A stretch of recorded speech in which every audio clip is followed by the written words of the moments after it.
Good morning, everyone.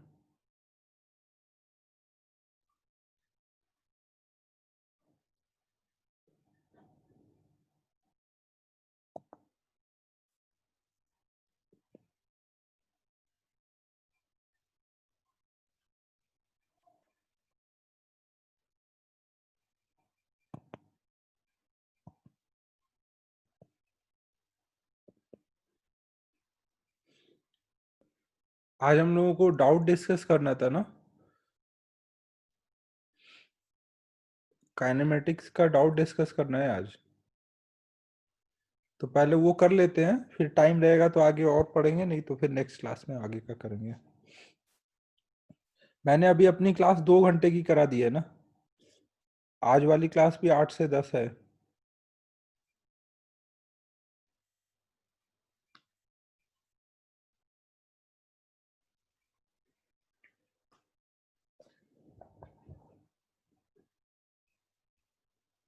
चलो बताओ, आप डाउट बताना शुरू करो।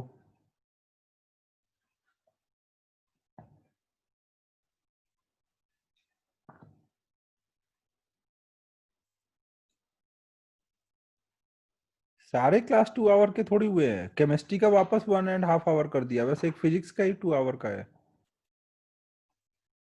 बाकी सब 1.5 आवर के ही हैं।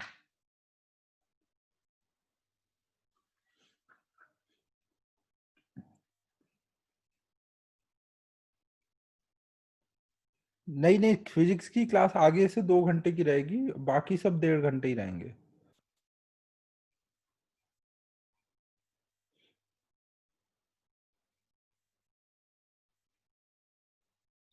मेरे को वही है, अभी वीक पे 3 क्लास ले रहा था ना, मेरे को 4 क्लास चाहिए होते हैं। तो 4 क्लास लेने की जगह मैंने अपना क्लास का टाइमिंग ही बढ़ा लिया कि उसमें ही हो जाएगा एडजस्ट। चलो बताओ, अब डाउट बताओ।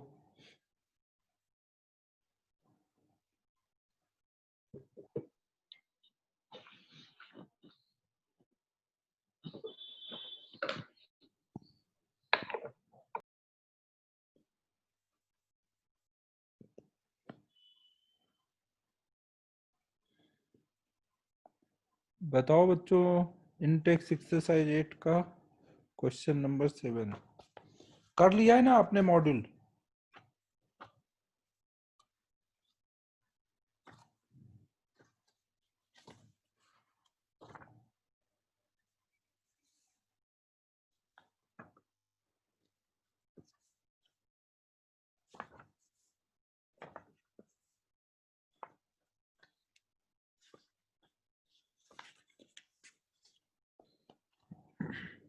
चलो ये डाउट देखो, इनटेक्स एक्सरसाइज 8 क्वेश्चन नंबर 2।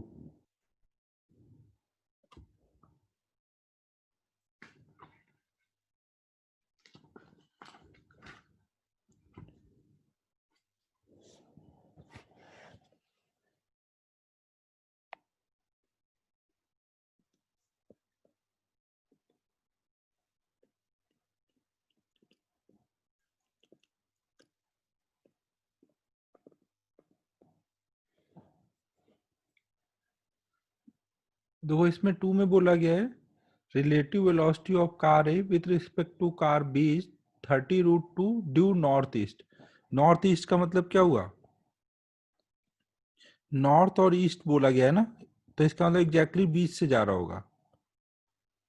30√2 है, तो इसको रिजॉल्व करके क्या लिखेंगे? इधर को कितना आएगा?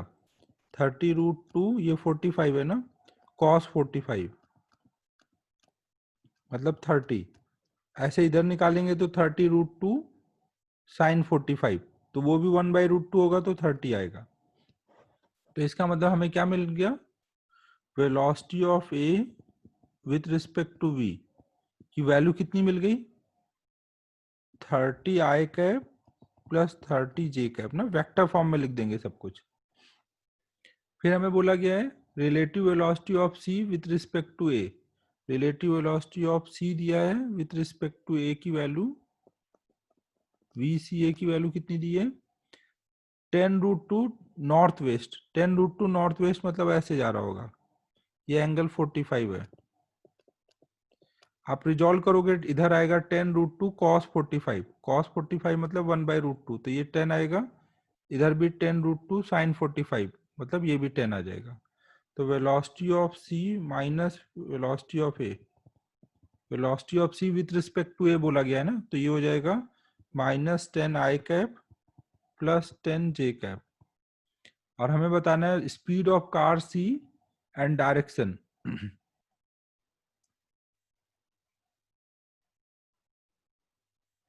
क्या बताना है?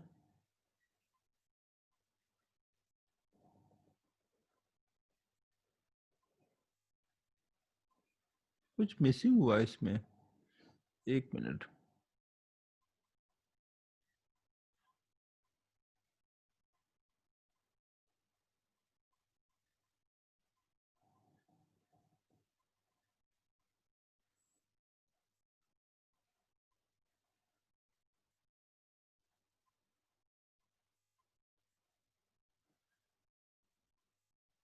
अच्छा, वेलोसिटी ऑफ कार भी दिया हुआ है, ठीक है ठीक है, हाँ वेलोसिटी ऑफ कार भी दिया हुआ है, वीबी की वैल्यू भी दी हुई है।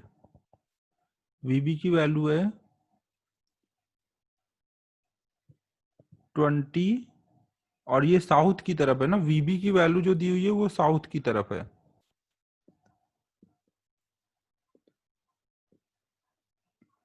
वीबी की वैल्यू दी हुई है आपको 20 मीटर पर सेकेंड, तो इसको हम -j कैप बोलेंगे। और देखो हमें निकालना क्या है, हमें सी की वैल्यू निकालनी है ना, ये वाले पार्ट की वैल्यू निकालनी है। तो अगर हमें ए पता चल जाए तो हो जाएगा, अगर हमें ए पता चल जाए, वी ए पता चल जाए तो हो जाएगा। तो हम वीबी की वैल्यू यहाँ डाल देंगे, वीबी की ये वाली वैल्यू यहाँ पे रखो और इसको इधर ले आओ तो वी ए आ जाएगा। फिर वी ए की वैल्यू आ जाएगी तो उसको यहाँ रख दो और इधर कर दो तो वीसी आ जाएगा। समझ आया सबको? और आपको स्पीड बोला गया है तो आप उसका मैग्नीट्यूड ले लोगे। अब तो हो जाना चाहिए, अगर आगे करना है तो बताओ, कर दूं?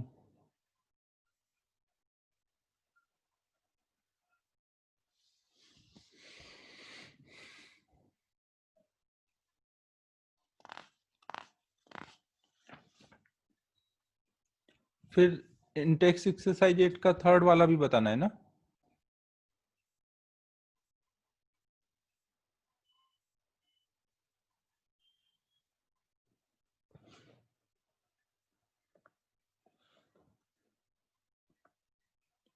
चलो नेक्स्ट स्लाइड पर।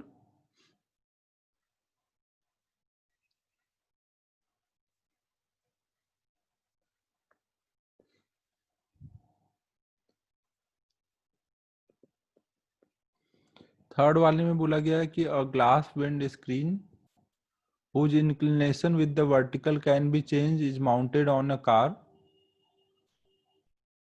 The car moves horizontally with velocity with speed 2 meters per second. At what angle with the vertical should the windscreen be placed so that raindrop falling vertically downward with velocity 6 meters per second strike the windscreen perpendicularly? तो हमें ये बोला गया है कि car जो है, आज अच्छी कार बना दी जाए।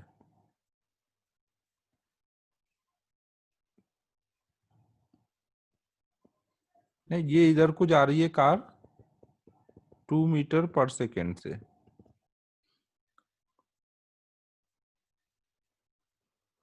तो हमें ये बताना है कि ये विंड स्क्रीन को हम वर्टिकल से कितने एंगल पे एडजस्ट करें, कुछ अल्फा एंगल पे, सो दैट कि जो रेन ड्रॉप वर्टिकल से आ रही हैं, रेन ड्रॉप की स्पीड है 6 मीटर पर सेकेंड, वो इस पे 90 डिग्री पे गिरे।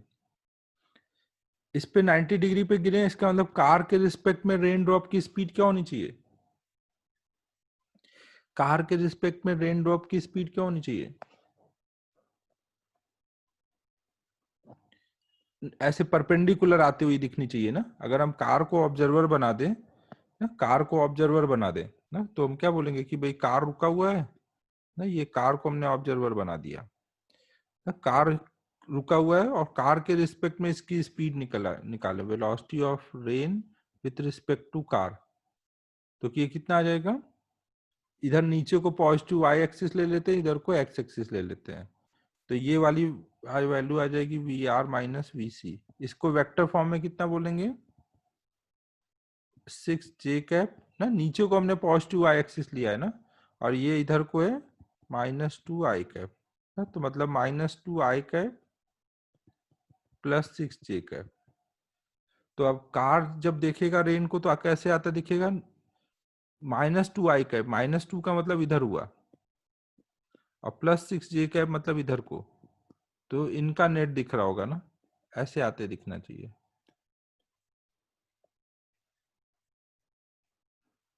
आयुष कुछ भी ले सकते हैं ना, आप चाहे तो नीचे वाई को भी निगेटिव ले लेते, उससे कोई फर्क नहीं पड़ेगा। नॉर्मली यहाँ रेन वाले क्वेश्चन में सब कुछ नीचे ही रहता है, तो नीचे को ही प्लस ले लिया है। लेने को आप ऊपर भी प्लस लोगे, उससे कोई फर्क नहीं पड़ेगा, जैसा लो उसके अकॉर्डिंग फिर ड्रॉ कर दो ना, डायग्राम यही बनेगा, चाहे आप उसको प्लस लो ऊपर को या नीचे को प्लस लो। तो अब यह यहाँ पे ये क्या होना चाहिए, ये वर्टिकल से रेन ड्रॉप, अगर ये यहाँ पर अल्फा एंगल पर है तो ये वर्टिकल से कितने एंगल पे आता दिखेगा, हमें ये निकालना पड़ेगा ना। और हमें बोला गया है कि ये जो है ये विंड स्क्रीन से 90 डिग्री पे आना चाहिए। विंड स्क्रीन से 90 डिग्री मतलब विंड स्क्रीन को अगर हम यहाँ रेन ड्रॉप ऐसे दिखाएं, यहाँ पे इसके विंड स्क्रीन के पैरेलल लाइन यहाँ पे बना दें ना, यहाँ पे पैरेलल लाइन, इसके पैरेलल लाइन बनाए, तो ये एंगल 90 आना चाहिए ना, विंड स्क्रीन के परपेंडिकुलर गिर रहा है मतलब ये एंगल 90 आना चाहिए। समझ आ रहा है सबको। और ये विंड स्क्रीन वर्टिकल से कितना एंगल बना रहा है, ये विंड स्क्रीन वर्टिकल से अल्फा एंगल बना रहा है ना, मतलब ये वाला एंगल कितना है, alpha.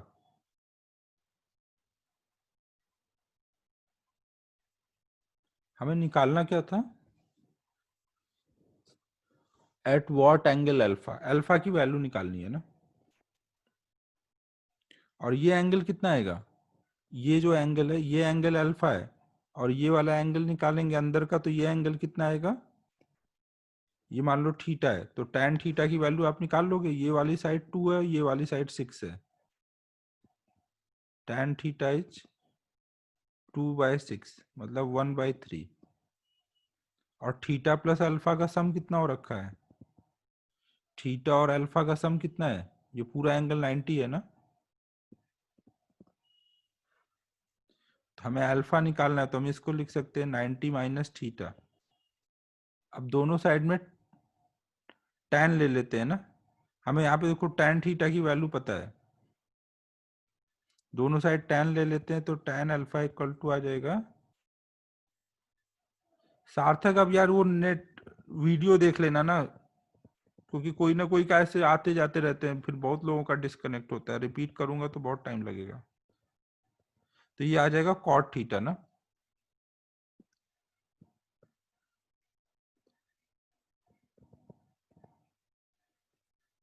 tan alpha equal to cot theta, और tan थीटा 1/3 है, तो कॉट थीटा कितना आएगा, उसका रिवर्स कर दोगे 3, तो इसका मतलब अल्फा कितना हो जाएगा, tan अल्फा 3 है, मतलब अल्फा tan इनवर्स 3 हुआ ना।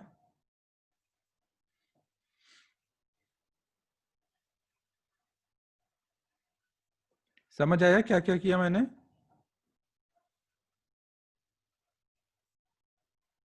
मैंने यहाँ पर रेन ड्रॉप ऐसे आ रहे थे ना, तो मैंने कार के रिस्पेक्ट में रेन ड्रॉप की वेलोसिटी निकाली, तो वो ऐसे आ रहा है, ये -2 था तो इधर, और 6 इधर, तो रेन ड्रॉप ऐसे आ रहा है, तो रेन ड्रॉप की इसके साथ एंगल 90 बननी चाहिए, तो मैंने ये वाली लाइन यहाँ बना दी, तो ये एंगल कितना आएगा 90, और ये अल्फा दिया है मतलब ये एंगल अल्फा है, और ये थीटा निकाल लिया मैंने ज्योमेट्री से, ये 2 है, ये वाली साइड 2 है, ये 6 है, तो tan थीटा लगा के ये थीटा आ गया, फिर थीटा प्लस अल्फा 90 है, तो अल्फा आ गया इससे। नेक्स्ट बताओ।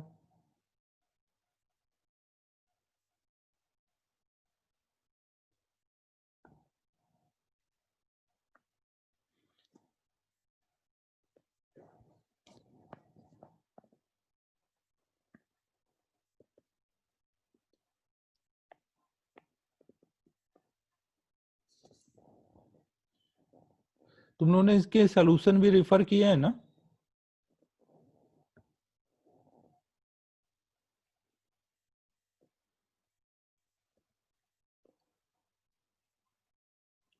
जो उसमें देखने के बाद भी नहीं आया वही वाला पूछना है ना? हाँ ठीक है ठीक है।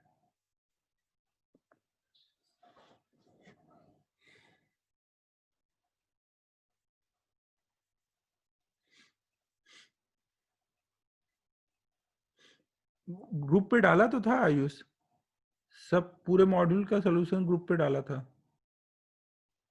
ग्रुप पे डाला था, जिनको नहीं मिला वो मुझे मैसेज करो, मैं वापस से सेंड कर दूंगा।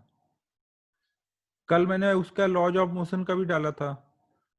नहीं, लॉज ऑफ मोशन को तो पहले डाला था, कल मैथमेटिक्स वाले चैप्टर का कैलकुलस और वेक्टर का भी कल डाल दिया था।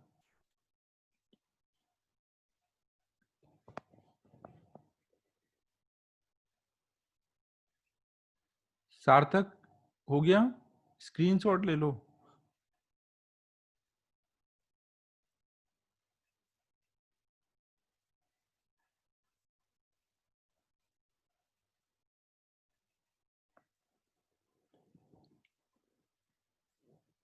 फिर देखो हमें सेवेंथ करना था। सेवेंथ में बोला गया कि कोई swimmer crosses a river of with the flowing at a velocity V ना। हमें वी वेलोसिटी से कोई रिवर फ्लो करके जा रहा है, इसकी सॉरी इसकी विड्थ डी है और रिवर की वेलोसिटी वी है।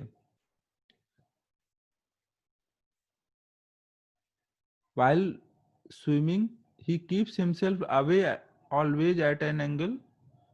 He keeps himself always at angle 120 degree with the river flow. River flow मतलब क्या हुआ, ये एक्स एक्सिस जो होगा वो रिवर फ्लो का डायरेक्शन है ना,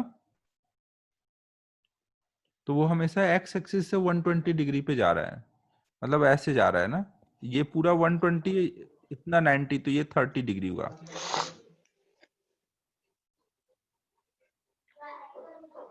and on reaching the other end of he finds a drift of d by 2 in the direction of flow of river।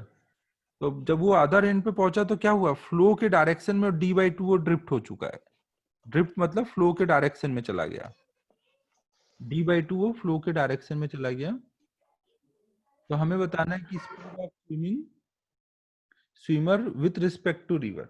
River के रिस्पेक्ट में मतलब वही स्टिल वाटर वाली स्पीड निकालनी है ना, जो पर्सन है उसकी स्पीड बतानी है इन स्टिल वाटर। तो हम क्या करेंगे, हम मान लेंगे कि उस पर्सन की स्पीड कुछ वी एम है।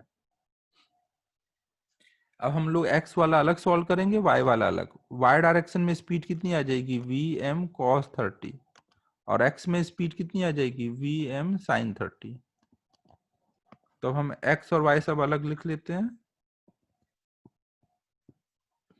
x में पर्सन की क्या क्या स्पीड है, एक तो ये वाली वी एम साइन 30 और प्लस रिवर की स्पीड, नेट स्पीड कितनी हो जाएगी x में उसकी, इधर को v plus v minus V M sine 30, sine 30 मतलब 1/2।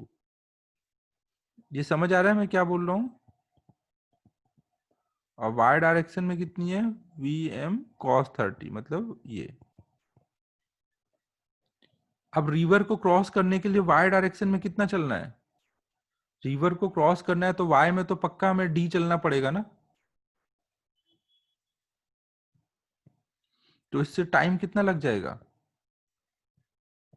अगर हमें डिस्प्लेसमेंट पता है, y डायरेक्शन की वेलोसिटी पता है, तो टाइम कितना लगेगा।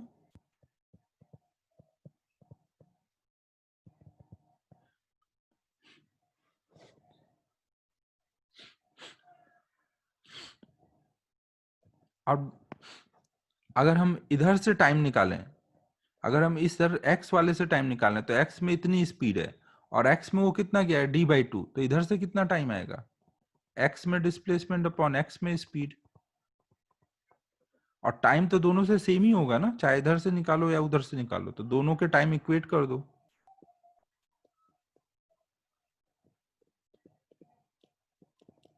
ये बात समझ आ रही है मैं क्या बोल रहा हूँ, टाइम तो रिवर क्रॉस करने का जो लगा है वो तो सेम ही लगेगा ना, चाहे एक्स का यूज करके निकालो या वाई का यूज करके निकालो। इसको अब आगे सॉल्व कर लो।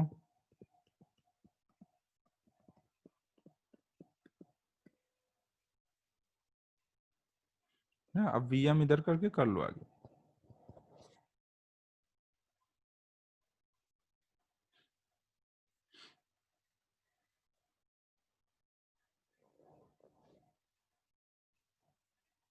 यहाँ पे d/2 था ना, ये 2 लिखना रह गया। इधर का डिस्प्लेसमेंट d/2 है ना x का।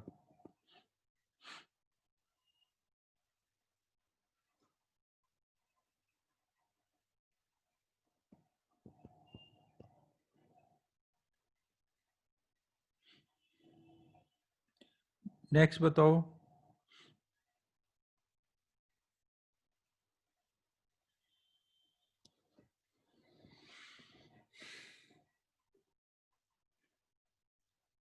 एक्सरसाइज 1।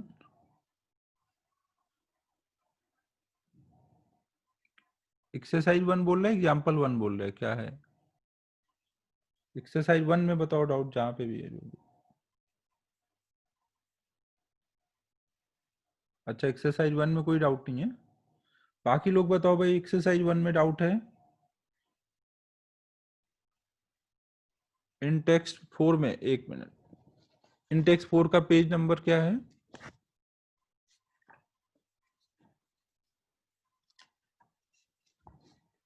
मिल गया, मिल गया। बताओ क्वेश्चन नंबर क्या है इंटेक्स 4 में? अमन, मेरे हिसाब से इंटेक्स 4 वगैरह तो मैंने सब डिस्कस कर दिया था क्लास में पहले ही। बताओ जल्दी।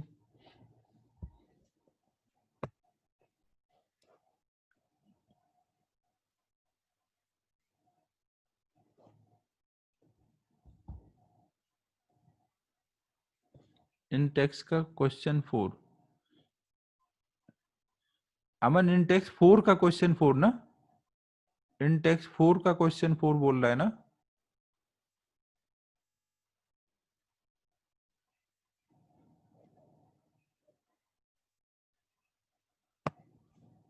इंटेक्स 1 का क्वेश्चन 4।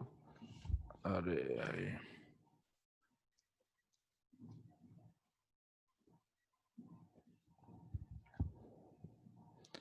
अबे यार अमन, ये सब तो क्लास में अपन एक बार कर चुके हैं, तू तो रिपीट करा रहा है यार। तू ये अलग से पूछ ले भाई। एक तो ये क्वेश्चन मैंने क्लास में पढ़ाने के टाइम में भी कराया है, फिर एक बार डाउट के टाइम में भी अपन ने इसकी बात की थी। मैंने बोला था क्लास में करा दिया है।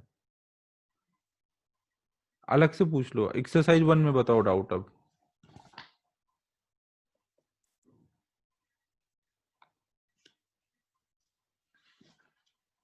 एक्सरसाइज 1 में क्वेश्चन नंबर 43 है सबसे पहले।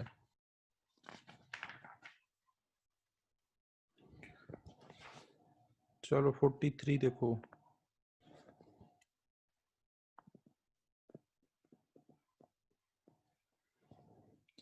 ठीक, सोनाली रुक जा, अब देखता हूँ ना, पहले एक्सरसाइज 1 का बता लेंगे।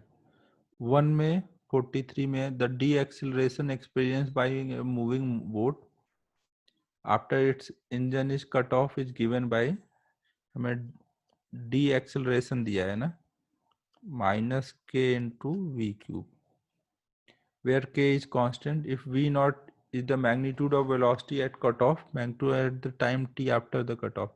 हमें देखो इनिशियल वेलोसिटी दी है ना, जैसे इसको हमने इंजन को क्लोज किया तो ये dv/dt की वैल्यू दी है, और टाइम 0 पे इंजन क्लोज करने के टाइम की वेलोसिटी दी है, और t टाइम की वेलोसिटी पूछी गई है।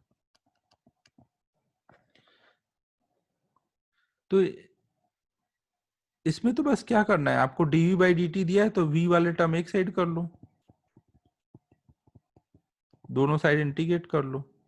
टाइम 0 पे ये कितना है वी नॉट, टाइम टी पे ये कितना होगा वी, ये निकालना है। अब कर लो इंटीग्रेट, सही हो जाएगा इंटीग्रेट आगे।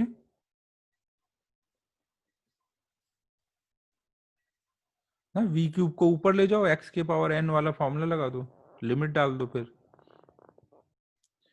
फिर नेक्स्ट कौन सा था? 76।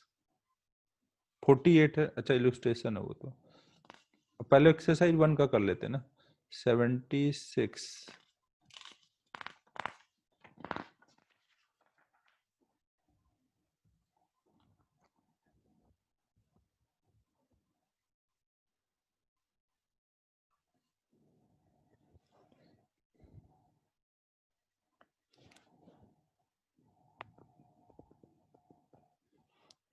76 में देखो क्या है, raindrops are falling with velocity 10 metre per second at angle 30 degree with the vertical.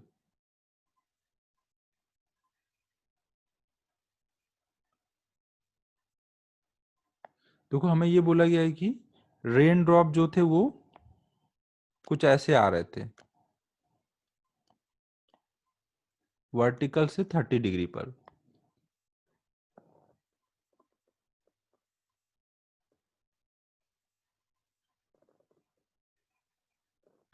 और रेन ड्रॉप की वेलोसिटी दी है 10 मीटर पर सेकेंड। तो आप इसको रिजॉल्व कर लोगे ना, रेन ड्रॉप की इधर वेलोसिटी कितनी आ जाएगी, वी आर कॉस 30, और इधर कितनी आ जाएगी, वी आर साइन 30, और साइकिल वाला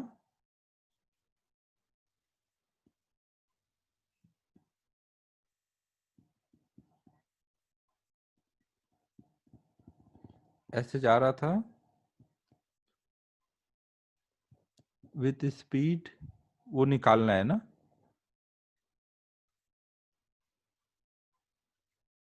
और साइकिल वाले को रेन ड्रॉप कितनी स्पीड से आती दिख रही है, 10 मीटर पर सेकेंड से ना। साइकिल वाले को rain drop 10 metre per second से आती दिख रही है, तो साइकिल वाले की स्पीड बतानी है। तो सबको वेक्टर फॉर्म में लिख लो। साइकिल वाले की स्पीड हमें नहीं पता, वो हम मान लेते हैं कुछ v है ना, नहीं ये मान लो कुछ v है। तो velocity of rain with respect to cycle वाला कितना दिखेगा, V R minus V C. V R की वैल्यू कितनी बोलोगे, ये कितना होगा, 10 cos 30 मतलब √3/2, मतलब 5√3, और ये होगा 10 sin 30 मतलब 1/2 मतलब 5। हम लोग इधर को पॉजिटिव एक्स एक्सिस ले रहे हैं, इधर को पॉजिटिव वाई एक्सिस। तो वेक्टर फॉर्म में वी आर को कितना बोलेंगे, 5i cap plus 5√3j cap, minus car की वेलोसिटी कितनी है, वी आई कैप ना, कार वाला इधर को जा रहा है तो इसको वी आई कैप बोलेंगे ना। तो ये हो गया 5 minus V I cap plus 5√3j cap. I वाला एक साइड कर लिया, यहाँ आया था यहाँ आया था, जे वाला अलग कर लिया। अब देखो ये पर्सन को जो ये यही दिखेगा ना, और इसकी वैल्यू कितनी दी गई है, पर्सन को जो स्पीड दिख रही है वो कितनी है, 10 है।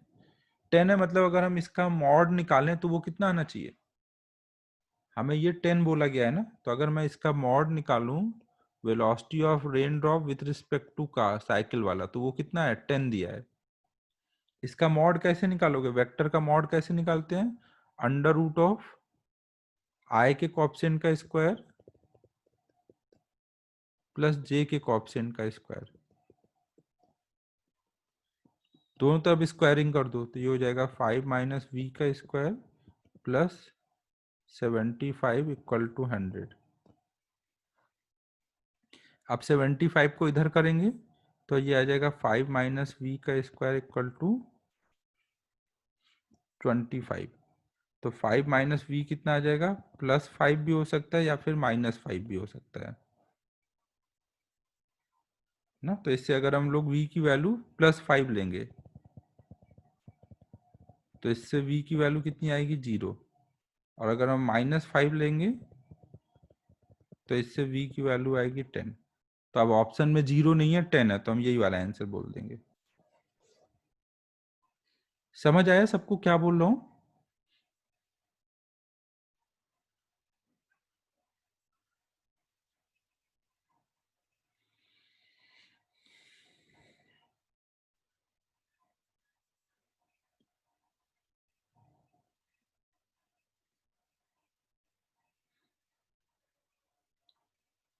नेक्स्ट बताओ।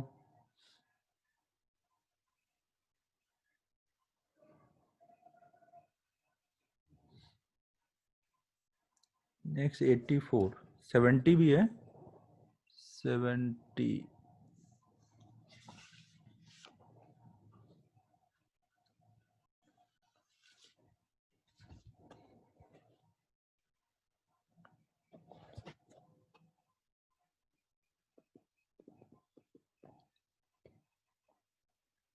70 में देखो क्या, a ship is travelling due east eight 10 kilometre per hour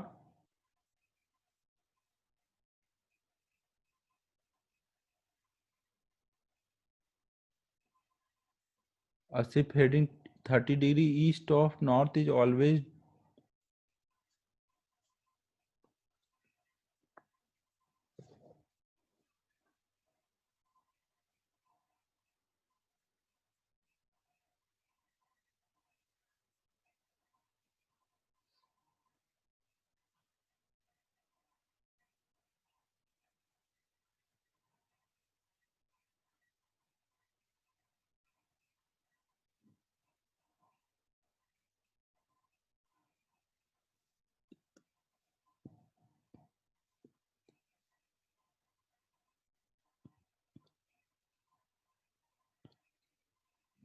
Siddhesh screenshot ले लो।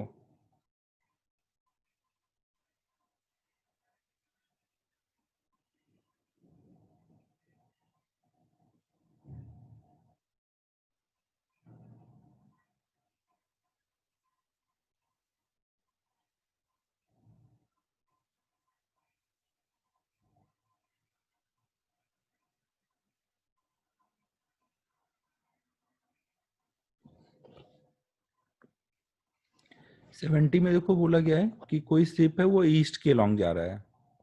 फिर से हम वैसे ही सबको आई जे में लिख लेंगे। ईस्ट के लॉन्ग एक्स एक्सिस ले लेंगे, इधर नॉर्थ है, नॉर्थ के लॉन्ग वाई एक्सिस ले लेंगे, इधर वेस्ट हो गया, इधर साउथ हो गया। तो एक शिप है जो कि ईस्ट की तरफ जा रहा है ना, कोई एक शिप ईस्ट की तरफ जा रहा है। तो मान लो फर्स्ट शिप जो है उसकी वैल्यू हम लिख देंगे 10 आई कैप ना, ईस्ट की तरफ जा रहा है। दूसरा शिप जो है वो 30 डिग्री ईस्ट ऑफ नॉर्थ जा रहा है। दूसरा शिप जो है वो 30 डिग्री ईस्ट ऑफ नॉर्थ का मतलब क्या हुआ कि नॉर्थ से 30 डिग्री ना, ईस्ट ऑफ नॉर्थ बाद में जो आता है ऑफ नॉर्थ, तो मतलब नॉर्थ से एंगल है। और ये मान लो V2 है, तो V2 को हम कितना बोलेंगे, उसको रिजॉल्व करेंगे तो इधर आएगा V2 cos 30 और इधर आएगा V2 sin 30। तो V2 को वेक्टर फॉर्म में कितना बोलेंगे, इधर वाला आ जाएगा V2/2 आई कैप और इधर वाला आ जाएगा √3/2 V2 j कैप। फिर हमें बोला गया है a ship heading 30 degree east of north is always due north from the first ship. ना ये वाला जो शिप है ये हमेशा फर्स्ट शिप से नॉर्थ में ही दिखता है, हमेशा ये सेकेंड शिप फर्स्ट शिप से नॉर्थ में दिखता है। मतलब सेकेंड शिप की velocity with respect to first ship ये किधर को है, ड्यू नॉर्थ है। ये समझो ना, क्वेश्चन में बोला गया कि सेकेंड शिप की speed with respect to first हमेशा नॉर्थ की तरफ है। तो अब ये निकालो, V21 निकालोगे तो कितना आएगा, V21 V2 माइनस V1 ना, V1 इसमें सब्ट्रैक्ट करो, आय का आय से सब्ट्रैक्शन होगा ना, तो V2/2 minus 10 I cap plus √3/2 V2 j cap. ये बात सबको समझ आई, मैंने V2 से V1 सब्ट्रैक्ट किया तो आय को आय से सब्ट्रैक्ट किया ना, ये पार्ट ऐसे ही रहेगा। अब अगर ये आपको हमेशा नॉर्थ में दिख रहा है तो इसका मतलब ये वाला पार्ट केवल दिखना चाहिए ना, ये वाला जीरो होना चाहिए। ईस्ट वाला जीरो होगा तभी ना ये पूरा नॉर्थ में आएगा। तो ये वाला पार्ट क्या कर दोगे, आप इसको जीरो से इक्वेट करोगे ना, ये वाले पार्ट को जीरो से इक्वेट करोगे तो V2/2 माइनस 10 इक्वल टू 0, 10 हाँ 0, तो V2 इक्वल टू आ जाएगा 20। समझा प्राजक्ता कैसे किया।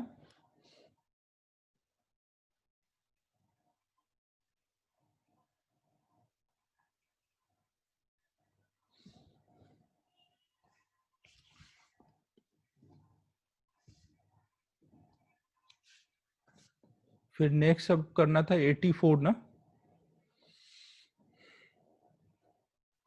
नेक्स्ट स्लाइड चलूं।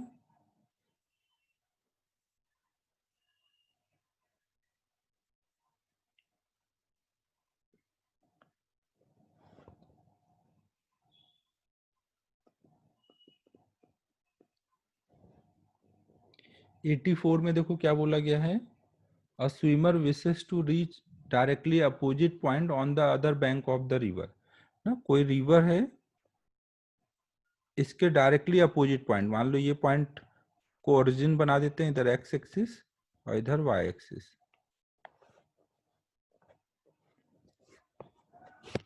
यार अजीब ही डायग्राम बन गया ये तो।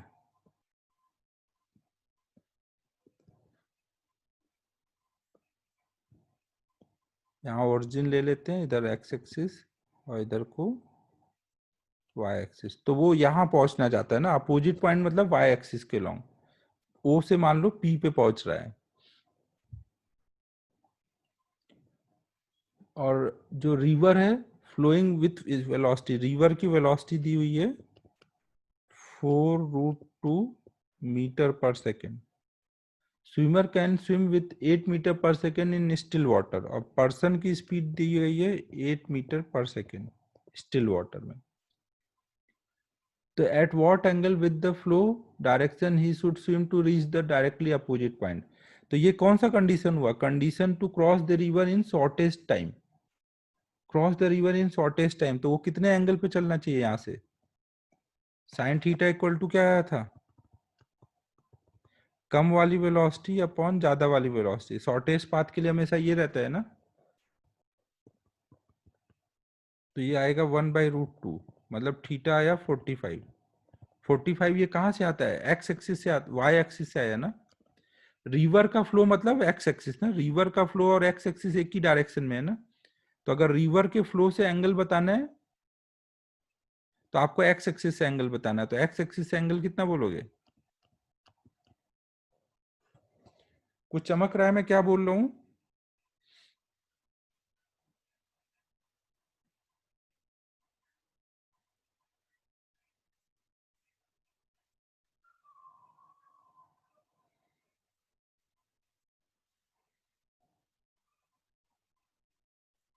हाँ 90 + 45 कर देंगे।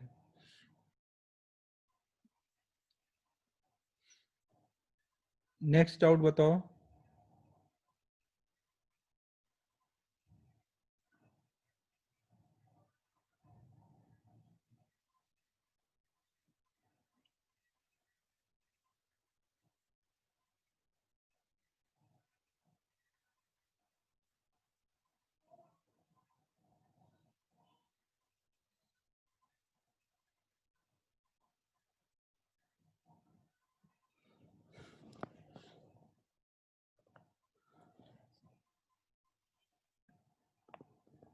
एटी फिफ्थ देखो, an aeroplane has to go along straight line from A to B ना, मान लो यहाँ पे ए है और इधर को बी है। Relative speed with respect to wind is V, और प्लेन की स्पीड दी है ना विथ रिस्पेक्ट टू विंड, मतलब वही स्टिल एयर में जो उसकी स्पीड होगी।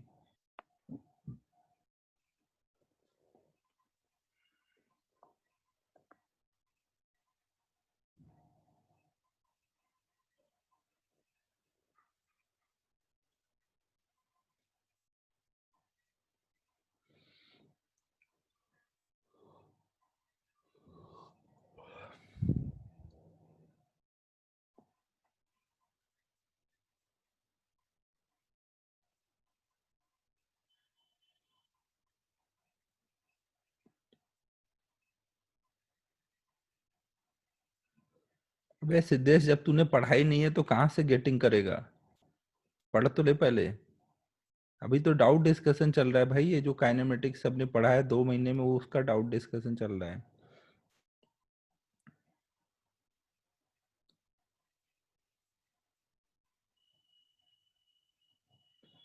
श्रेयस जितना हो पाएगा उतना कर दूंगा आज, फिर बाकी जो बचेंगे उनको फिर आपको अलग से पूछना रहेगा ना।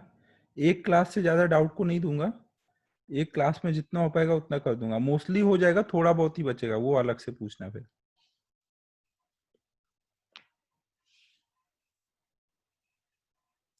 सिद्धेश समझ आ रहा है मैं क्या बोल रहा हूँ।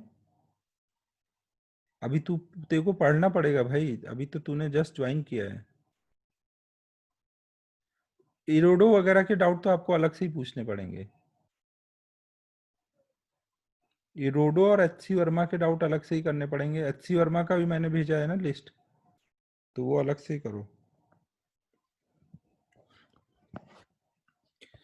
85 में देखो बोला गया है कि ए बी लाइन के परपेंडिकुलर विंड चल रही है ना। विंड की स्पीड कुछ स्मॉल वी दी हुई है, स्मॉल वी को मैं यू लिख देता हूँ ना, और प्लेन की स्पीड वी है।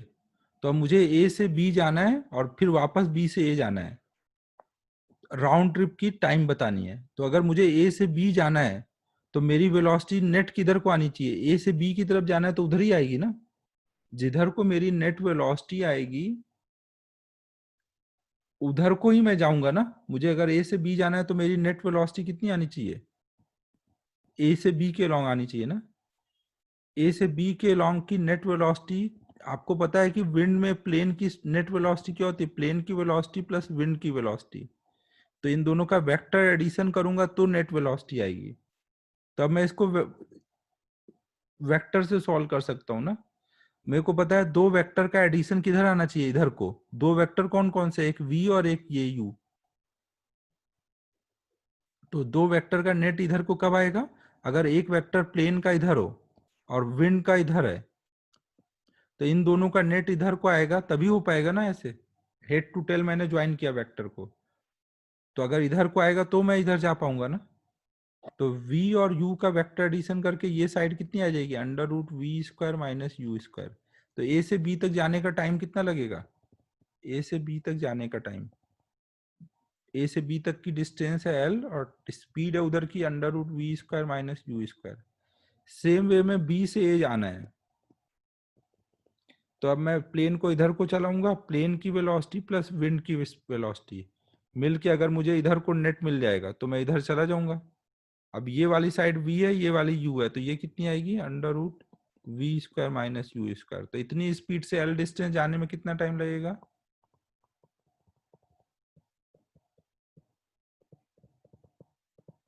तो टोटल राउंड ट्रिप का टाइम कितना हो जाएगा, ट्वाइस ऑफ,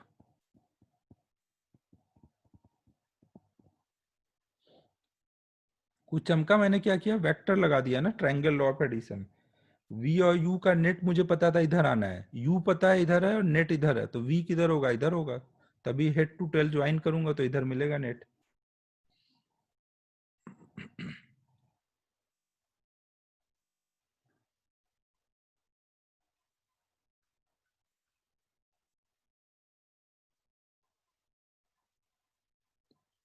ठीक है, 1 कंप्लीट हो गया।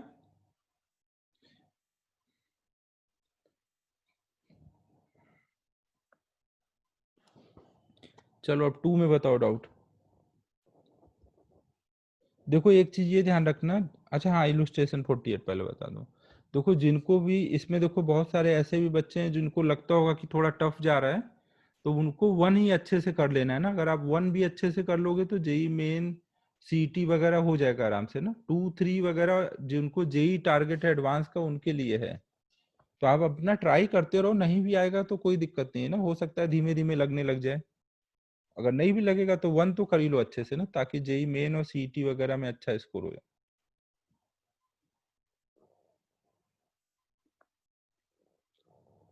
इलुस्ट्रेशन 48, एक मिनट।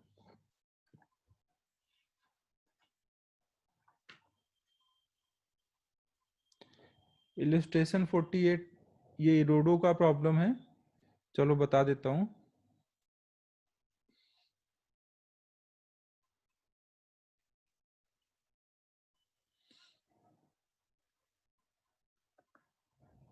ये बहुत ध्यान से सुनना भाई, ये इसको काफी अच्छा क्वेश्चन है ये, समझ आने के लिए आपको थोड़ा ध्यान लगाना पड़ेगा। देखो इसमें ये बोला गया है कि कैट और डॉग ऐसे दिए हुए हैं, यहाँ पे कैट है और कैट इधर को चलना शुरू कर रही है विथ स्पीड u, और डॉग इधर कहीं है और वो इधर को चलना शुरू कर रहा है विथ स्पीड v, और ये डिस्टेंस d है। जो डॉग है वो हमेशा कैट को देख करके चलेगा ना, डॉग हमेशा कैट की तरफ भागेगा। बोला गया है ना, इफ द, इफ है ना, वो इट लिख दिया, if the velocity vector of dog is always directed towards instantaneous position of cat, मतलब डॉग की वेलोसिटी हमेशा कैट की तरफ रहेगी। अभी कैट यहाँ है तो इधर जाएगा, जब कैट आगे बढ़ जाएगा तो उसकी वेलोसिटी का डायरेक्शन इधर हो जाएगा। तो हमें बताना है कि डॉग कितनी देर बाद कैट को पकड़ लेगा। समझो ना, ये कैट थोड़ी देर बाद यहाँ आएगा, फिर यहाँ आएगा, फिर यहाँ आएगा, ऐसे जाते जा रहा है, तो इसको अपना ये कुछ ऐसे आकर के कहीं पकड़ेगा। तो जब वो कैट, जब डॉग यहाँ है तो इसका मतलब इसकी वेलोसिटी ऐसे रही होगी, और उस टाइम पे कैट इधर रहा होगा। हमेशा इसकी वेलोसिटी, जब डॉग यहाँ है तो कैट इधर रहा होगा, ताकि हमेशा डॉग की वेलोसिटी कैट की तरफ आए। क्वेश्चन पहले समझ आया? क्वेश्चन समझ आ रहा है सबको?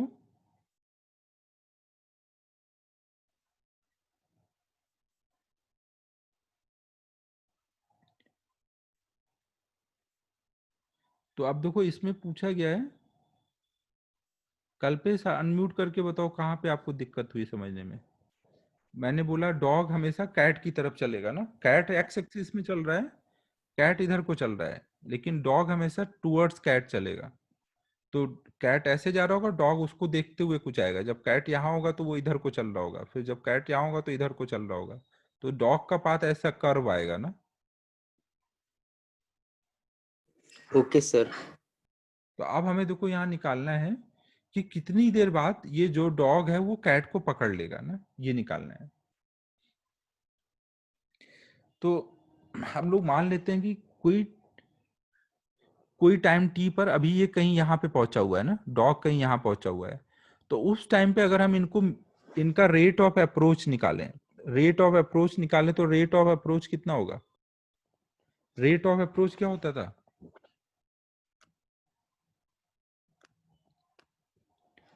रेट ऑफ अप्रोच बताओ भाई क्या होता है? दो लोग होते थे, उनकी वो जो मिलाने वाली लाइन होती थी, उस लाइन के अलॉन्ग जो रिलेटिव वेलोसिटी होती थी, उसी को आप क्या बोलते थे? Rate of approach. Velocity of dog in direction of cat नहीं, relative velocity of dog in direction of cat, relative velocity of dog. A और बी हम लोग करते थे ना, रिलेटिव वेलोसिटी। तो हम मान लेते हैं कि अभी कोई टाइम टी पे ये एंगल कुछ थीटा हो रखा है, तो इस टाइम पर कैट का इधर को इनको मिलाने वाली लाइन के लॉन्ग वेलोसिटी कितना आएगा? You cos theta. और डॉग का तो ऑलरेडी वी है ना, तो इनको मिलाने वाली लाइन के लॉन्ग रिलेटिव वेलोसिटी कितना आएगा? V minus U cos theta ना। कैट देखेगा कि डॉग इतनी स्पीड से मेरी तरफ आ रहा है, तो यही वेलोसिटी ऑफ अप्रोच है ना। और ये वेलोसिटी ऑफ अप्रोच यहाँ पे कांस्टेंट है या वेरिएबल है?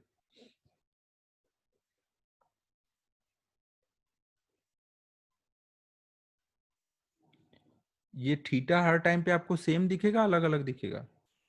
शुरू में देख लो, शुरू में ये मिलाने वाली लाइन अलग एंगल पे थी, वेरिएबल है ना। तो जब वेलोसिटी ऑफ अप्रोच वेरिएबल है तो आप मान सकते हो एक dt टाइम के लिए, एक बहुत छोटे से dt टाइम के लिए वो कांस्टेंट है। तो एक छोटे से dt टाइम में वो कितना पास आ जाएंगे? Velocity of approach into dt। अगर कांस्टेंट होता है तो डायरेक्ट इनटू बड़ा वाला t कर देते, लेकिन यहाँ पे केवल dt करेंगे और इसको इंटीग्रेट कर देंगे। तो वो टोटल उन वो कितना पास आएंगे? जितना दूर थे उतना ही पास आएंगे ना। अगर वो पूरा जाके लास्ट में पकड़ लेता है तो कितना पास आया डॉग कैट के? शुरू में डिस्टेंस थी d, फिर पास आता जा रहा है, तो लास्ट में पकड़ लिया तो कितना पास आया? d। तो ये टोटल जो ये वैल्यू है ये किसके बराबर आनी चाहिए?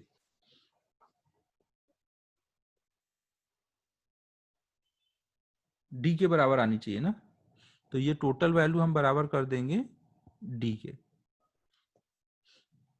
अब देखो हम इसको अगर ओपन करें तो इसको हम लिख सकते हैं v dt minus U cos theta D T equal to D.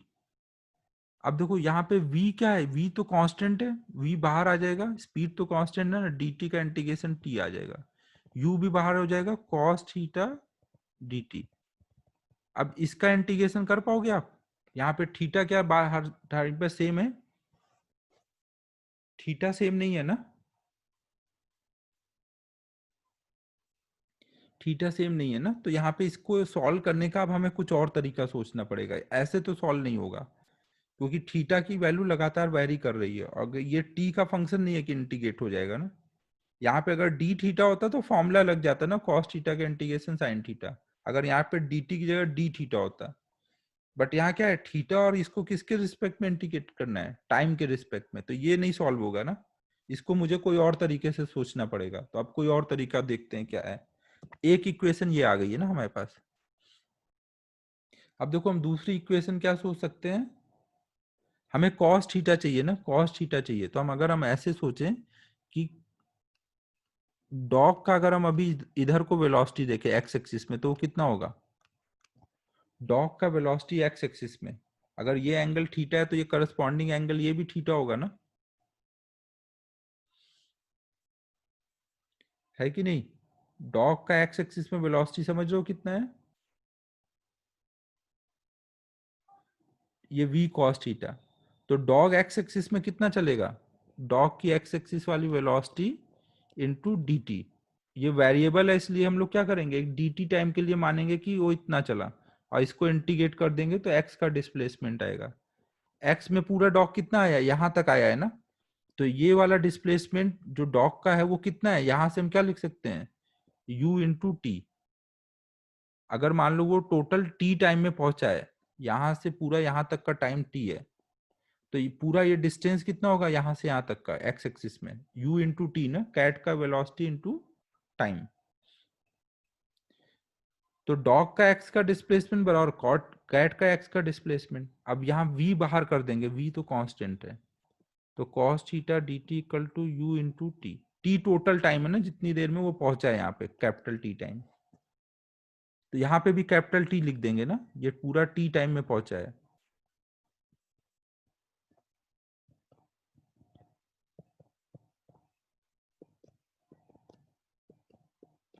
तो अब देखो इससे हमें क्या मिल जाएगा, 0 से t cos theta D T की वैल्यू आ जाएगी यू टी बाई वी।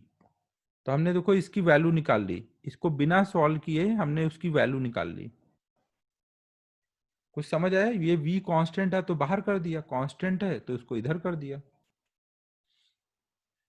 अब इस पार्ट की जगह इक्वेशन 2 से ये वाली वैल्यू यहाँ डाल देंगे, ये वाली वैल्यू जो है इसको यहाँ पे लिख देंगे। तो ये कितना हो जाएगा, v capital T minus U into U capital T by V equal to D. तो इससे टाइम कितनी देर में वो पकड़ लेगा वो आ जाएगा ना, तो टाइम आ जाएगा, t कॉमन हो जाएगा, v minus U square by we.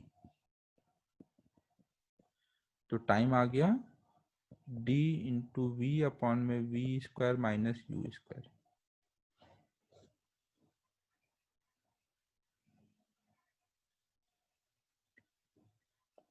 सब कुछ समझ आया। हाँ ये बहुत अच्छा सम है ना, इरोडो का है, उसमें भी इरोडो के सम में भी ये बहुत अच्छा सम है।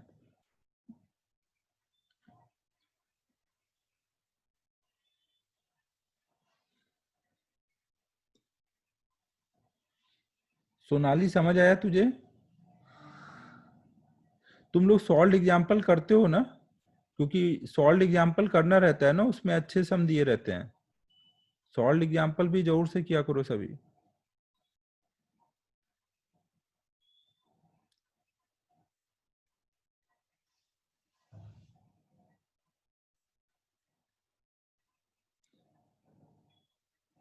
अगर आपने ये पूरा मॉड्यूल अच्छे से कर लोगे तो आपका बहुत अच्छा रैंक आएगा, इसमें बहुत अच्छे क्वेश्चन वगैरह दिए हुए हैं। इतना कर लिया तो आपको कुछ भी नहीं करोगे तो भी काम चल जाएगा। चलो अब एक्सरसाइज 2 में बताओ डाउट। 2 में 55।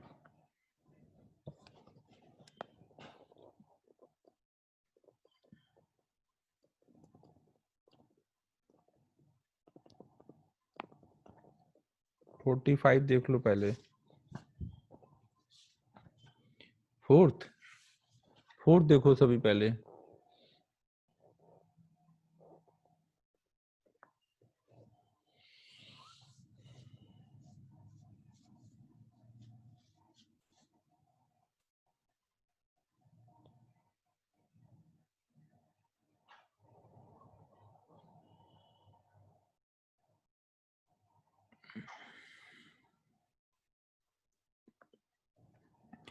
फोर्थ में देखो, फोर्थ तो कॉम्प्रिहेंशन टाइप लग रहा है, अच्छा थर्ड से रिलेटेड है।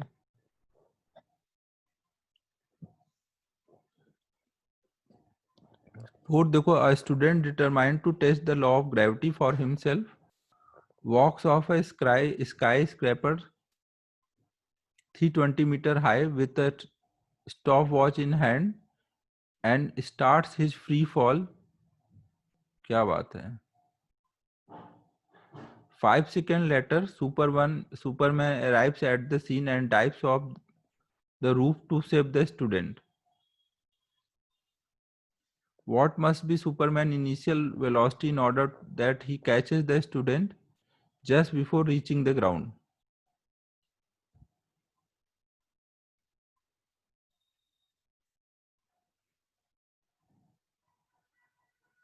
और सुपरमैन का भी एक्सेलरेशन बोल दिया गया है कि वही हो सकता है, एक्सेलरेशन ड्यू टू ग्रेविटी के बराबर.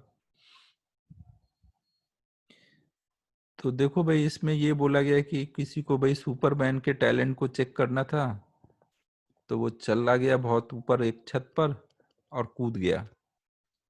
320 मीटर हाइट का ये बिल्डिंग था और इसके कूदने के 5 सेकंड बाद आया अपना सुपरमैन और उसने उसे बचा लिया. तो अब इसका फोर्थ पार्ट हमें बताना है. फोर्थ वाला question, in the above question what must be maximum height of the sky scraper so that even Superman can not save him. अब देखो, अगर इसको हमने यहाँ पे जंप कराया तो अब बोला जा रहा है कि इसकी ये मैक्सिमम हाइट हम कितनी रख सकते हैं कि सुपरमैन भी उसको न पकड़ सके, न बचा सके. तो अब देखो, 5 सेकंड बाद सुपरमैन आकर के जंप करेगा ना. अगर 5 सेकंड में वो नीचे पहुंच जाए तो फिर सुपरमैन बचा पाएगा? बात समझ रहा है? 5 सेकंड में बाद आएगा सुपरमैन, तो 5 सेकंड में अगर ये जंप करता है, जीरो इनिशियल वेलोसिटी दी हुई है, तो 5 सेकंड में नीचे कितना चला जाएगा? तो हमारा ये 5 सेकंड में नीचे कितना गया, यूटी जीरो हो जाएगा, हाफ ए की वैल्यू नीचे को -10 इंटू टी स्क्वायर.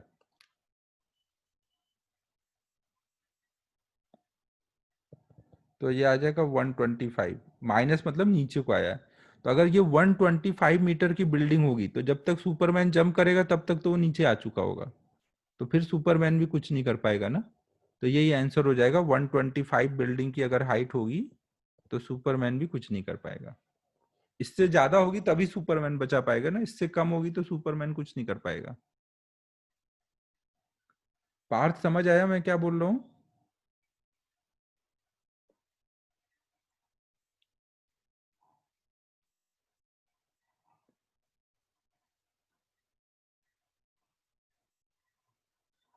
ठीक है, अब नेक्स्ट कौन सा था? नेक्स्ट आउट था 45.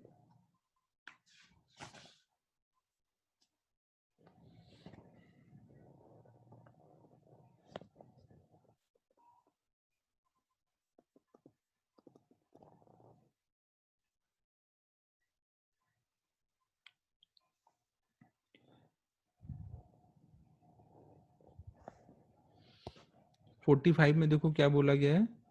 कोई बॉम्बर प्लेन है moving horizontally with speed 20 metre per second ना. एक कोई प्लेन वाला है, ये हॉरिजॉन्टली जा रहा है with speed 20 metre per second और इसने एक बॉम्ब को रिलीज किया. अगर कोई भी चीज को आप रिलीज करते हो मतलब ड्रॉप करते हो, तो ड्रॉप करने में क्या होता है, मूविंग बॉडी से चलते हुए अगर हम कोई चीज ड्रॉप करेंगे तो वेलोसिटी क्या होती है, मूविंग बॉडी से चलते हुए अगर हम कोई चीज ड्रॉप करेंगे तो वेलोसिटी कैरी हो जाएगी ना. तो अगर प्लेन 20 मीटर पर सेकेंड से हॉरिजॉन्टल में जा रहा है तो जो ये बॉम्ब ड्रॉप होगा उसकी भी वेलोसिटी कितनी आ जाएगी, 20 मीटर पर सेकेंड. और ये कितने हाइट से ड्रॉप हुआ है, 80 मीटर की हाइट से. At the same instant a Hunter of negligible height starts running from point below it ना. अब यहाँ पे एक हंटर था, उसके नीचे ये चलना शुरू किया to catch the bomb with speed 10 metre per second. और वो 10 मीटर पर सेकंड की स्पीड से चलना शुरू करता है और इसको अपनी जिंदगी की परवाह नहीं है, बॉम्ब को कैच करने जा रहा है। After 2 second he realized that he cannot make it. He stops running and immediately hold his gun and fires in such direction so that just before bomb hit the ground bullet will hit it. क्या बात है। तो what should be the firing speed of the bullet? तो ठीक है बच्चों, समझ आया कुछ कुछ क्या हो रहा है। ये पहले तो 2 सेकेंड तक भागा बॉम्ब के पीछे, तो ये बॉम्ब कुछ ऐसे जा रहा होगा। सही टाइम पे इसको समझ आ गया कि भाई बॉम्ब कैच नहीं करना चाहिए, तो ये ऐसे जा रहा था और 2 सेकेंड में मान लो कहीं यहाँ पहुंचा होगा।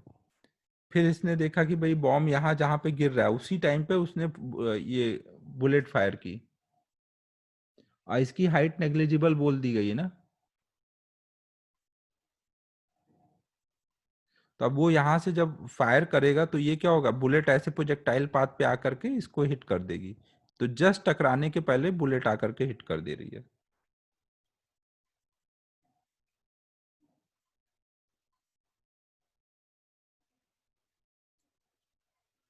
तो हमें फायर करने की स्पीड बतानी है।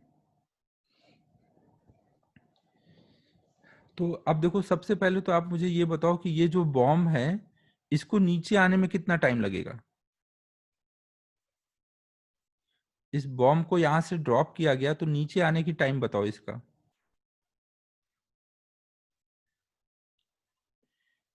बॉम्ब जो है हॉरिजॉन्टल में प्रोजेक्ट किया गया है ना, इसकी वर्टिकल में इनिशियल स्पीड कितनी है।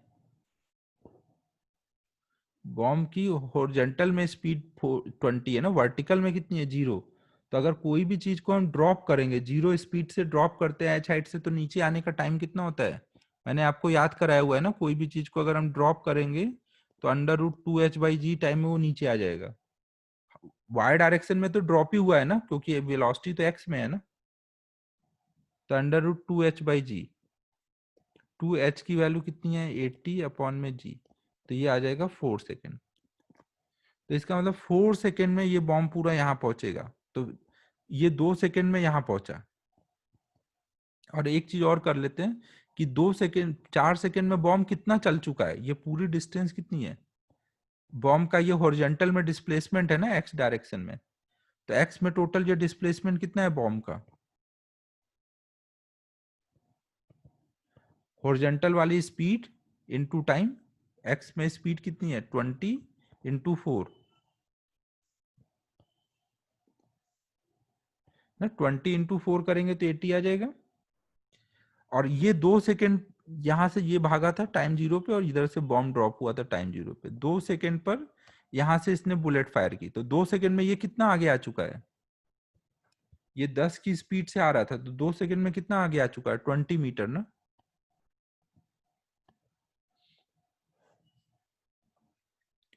2 सेकेंड में ये 20 मीटर आगे आ चुका है। तो अब हमें क्या है, इसको 60 मीटर बुलेट फायर करके पहुंचाना है। मतलब बुलेट की रेंज क्या होनी चाहिए, बुलेट की रेंज कितनी होनी चाहिए 60। तो हमें रेंज पता है बुलेट के लिए ना। टाइम ऑफ फ्लाइट पता है क्या बुलेट के लिए, यहां से यहां तक का टाइम 2 सेकेंड है। और जब बुलेट को यहां पहुंचेगी तब तक टाइम कितना मिलेगा टोटल, ये यहां से यहां तक 4 सेकेंड में आएगा ना। तो 2 सेकेंड तो ऑलरेडी पर्सन ने ले लिया है, तो 2 सेकेंड में बुलेट को ही पहुंचना पड़ेगा ना। तो time of flight for bullet कितना है 2 सेकेंड।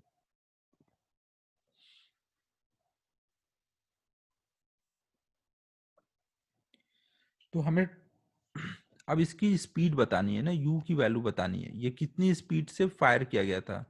बुलेट की स्पीड, बुलेट की स्पीड को मान लेते हैं वी है, कुछ इनिशियल स्पीड वी है, और ये थीटा एंगल पे मान लो यहां से फायर किया गया है।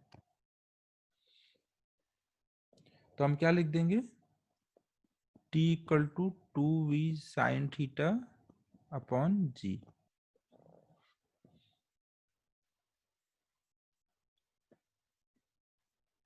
तो हमें एक तो ये हमारे पास फॉर्मूला पता है, और दूसरा क्या है, रेंज का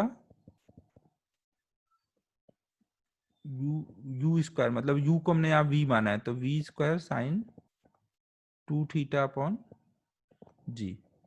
हमें वी की वैल्यू बतानी है ना। एक मिनट रुक जाओ ना, मैं कैलकुलेशन थोड़ा सोच लेता हूँ कि कैसे लिखूँ तो इजीली होगा।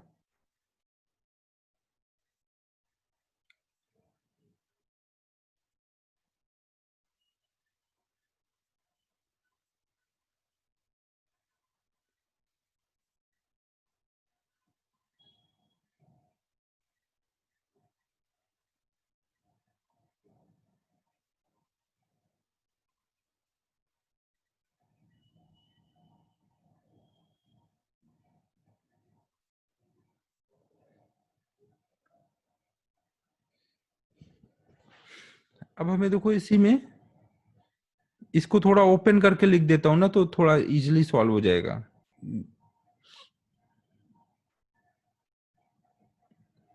हमें देखो यहाँ पे वी स्क्वायर की वैल्यू चाहिए ना, तो यहां से देखो हमें साइन थीटा की वैल्यू आ जाएगी, और यहां से हमें कॉस थीटा की वैल्यू आ जाएगी। दोनों स्क्वायर करके ऐड कर देंगे तो उससे हमें वी की वैल्यू आ जाएगी। ये वैल्यू हमें कितनी दे रखी है, 2 सेकेंड है ना। 2v साइन थीटा बाई जी की वैल्यू 2 सेकेंड है, तो इसका मतलब v साइन थीटा की वैल्यू कितनी हो गई है। इसको अब अगले पेज पे लिख देता हूँ ना, ये पहले नोट कर लो।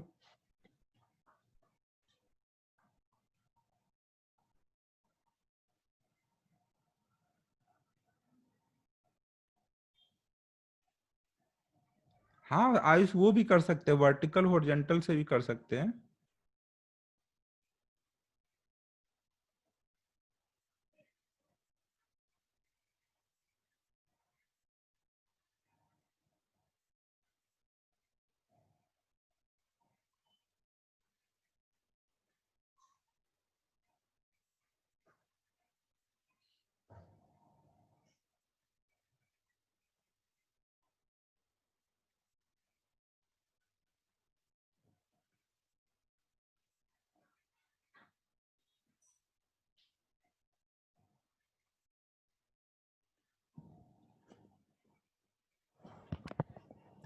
देखो हम ये रेंज का फॉर्मूला लगाने की जगह हम ऐसे कर देते हैं, इसकी जगह हम ये कर देते तो और इजी पड़ेगा।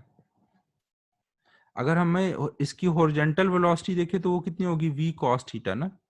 तो ये हॉरिजॉन्टल वेलोसिटी से 2 सेकंड में कितना चलेगा, 60 मीटर। तो बुलेट के लिए हम लिख देंगे v cos theta into time बराबर 60, और यहां से v sin थीटा की वैल्यू निकाल लेंगे। v sin थीटा की वैल्यू कितनी आ रही है, ये 2 कट जाएगा, ये इधर आएगा 10। 2 से इसको कट कर दो, ये 30। v cos थीटा की वैल्यू 30 हो रखी है, और v sin थीटा की वैल्यू 10 है। दोनों स्क्वायर करके ऐड करोगे तो v आ जाएगा ना। दोनों स्क्वायर करके ऐड करो तो v स्क्वायर इक्वल टू आ जाएगा 10√10।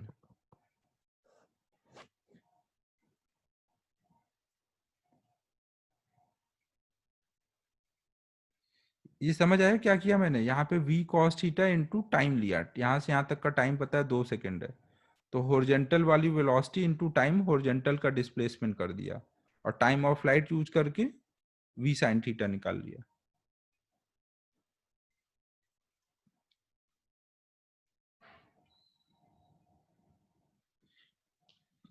ठीक है, सबको समझ आ रहा है।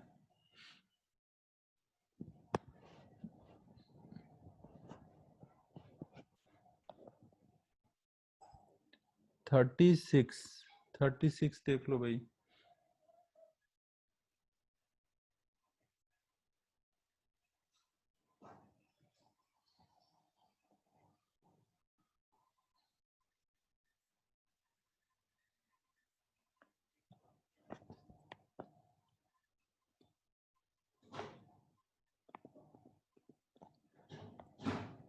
थर्टी सिक्स में a particle moves along the parabolic path y equal to a into X square. In such a way that X component of velocity remains constant, और X वाली जो उसकी वेलोसिटी है वो हमेशा कांस्टेंट है, सी कुछ है। तो एक्सेलरेशन ऑफ द पार्टिकल पूछा गया है।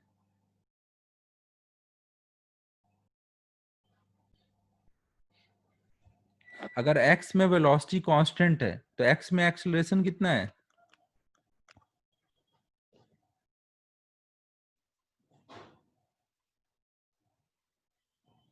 जीरो हुआ ना। अगर x डायरेक्शन में वेलोसिटी है कांस्टेंट है तो x में एक्सेलरेशन जीरो है। तो मतलब एक्सेलरेशन केवल यहाँ पे एक्सेलरेशन निकालना है, मतलब किधर वाला एक्सेलरेशन निकालना है? y वाला, क्योंकि x में तो है ही नहीं है, तो हमें y वाला एक्सेलरेशन निकालना है ना।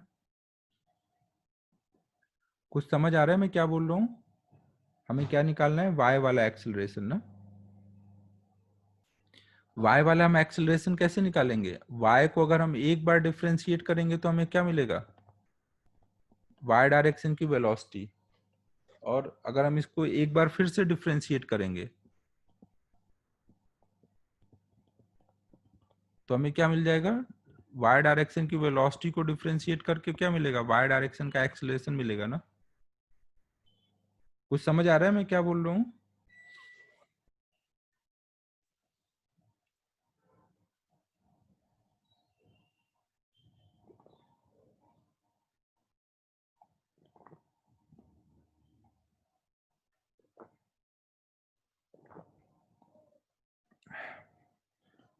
तो मुझे क्या करना चाहिए यहाँ पे? y डायरेक्शन एक्सेलरेशन निकालना है, मतलब y को दो बार डिफरेंशिएट करना है ना। सबको बात समझ आई? एक्सेलरेशन निकालना है मतलब y को दो बार डिफरेंशिएट करना है। तो ये कितना हो जाएगा? y equal to A X square है, तो इसको दो बार डिफरेंशिएट कर दो। एक बार डिफरेंशिएट करोगे तो क्या आएगा?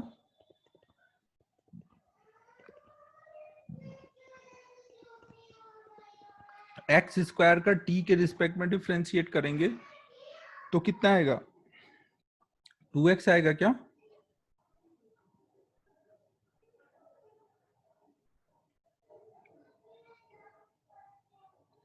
एक्स स्क्वायर को अगर हम x के रिस्पेक्ट में डिफरेंशिएट करेंगे तब ना 2x आएगा। एक्स स्क्वायर को अगर हम t के रिस्पेक्ट में डिफरेंशिएट करेंगे तो कितना आएगा? 2x into D x by D T आएगा ना। चेन रूल लगाना पड़ेगा ना। तो ये आ जाएगा 2x into D x by D T. D x by D T को क्या बोलोगे? x वाली वेलोसिटी ना। D x by D T क्या है? x वाली वेलोसिटी मतलब c। ये बात सबको समझ आई? तो हमें अब वी वाई आ गया। अब इसको फिर से डिफरेंशिएट कर दो। फिर से डिफरेंशिएट करोगे तो क्या आएगा? 2ac, ये सब कांस्टेंट है, बाहर आ जाएगा ना। फिर से आ जाएगा dx by D T. X का differentiation dx by D T लिख देंगे। और अब फिर से इसको क्या लिख दोगे? dx बाई डी टी को c लिख दोगे। तो 2ac स्क्वायर, यही आ गया हमारा एक्सेलरेशन ना। तो ये 2ac square direction y axis में, तो इसलिए प्लस j कर।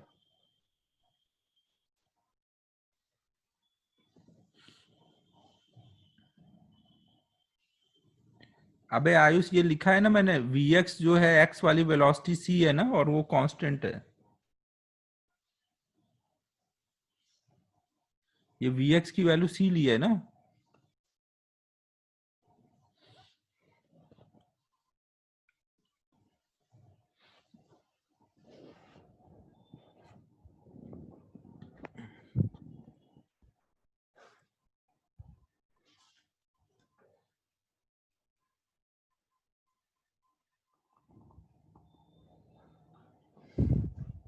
फिफ्टी फाइव देखो अब।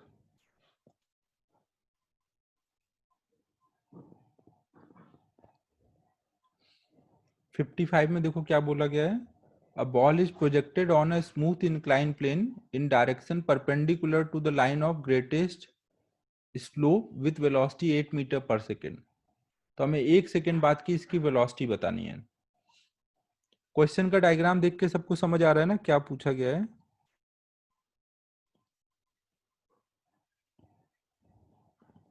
ऐसा आपको कोई इंक्लाइन प्लेन दिया हुआ है, तो लाइन ऑफ ग्रेटेस्ट स्लोप मतलब इस लाइन के पैरेलल जो यहाँ पर है, ये ऐसे इसके परपेंडिकुलर ऐसे फेंका गया, मतलब इसके पैरेलल यहां से कोई पार्टिकल को 8 मीटर पर सेकेंड से फेंका गया। यहाँ पे एक्सेलरेशन कौन सा होता है? इंक्लाइन प्लेन के लॉन्ग कौन सा एक्सेलरेशन होता है? जैसे ये जी है, अगर ये थीटा है तो जी का इधर कंपोनेंट क्या आता है? जी साइन थीटा ना। ये वाला जो जी कॉस थीटा होता है वो तो नॉर्मल से बैलेंस हो जाएगा ना, जी कॉस थीटा तो नॉर्मल से बैलेंस हो जाएगा, तो केवल एक्सेलरेशन कौन सा होगा यहाँ पर? जी साइन थीटा ना। तो अब मैं इस वाले प्लेन को सामने से देख के बना रहा हूँ ना, इस प्लेन का डायग्राम सामने से देख के बना रहा हूँ, तो मुझे क्या दिखेगा? ये वाला प्लेन दिख रहा है जिसमें एक्सेलरेशन नीचे को जी साइन थीटा है ना, इसके अलोंग जी साइन थीटा है ना, तो सामने से ऐसे दिख रहा होगा जी साइन थीटा, और आपने इसको इधर को 8 मीटर पर सेकेंड से फेंका है। तो हम लोग यहाँ पे एक्सिस बना लेते हैं, इधर को मान लो हमने एक्स एक्सिस ले लिया और इधर को मान लो वाई एक्सिस ले लिया। तो अब एक्स में अलग सॉल्व कर लेंगे, वाई में अलग सॉल्व कर लेंगे। एक्स में स्पीड कितनी है उसकी शुरू में? 8। जब आपने एक्स में फेंका है तो वाई में स्पीड है क्या शुरू में? 0। एक्स में एक्सेलरेशन कितना है? एक्स में एक्सेलरेशन बताओ।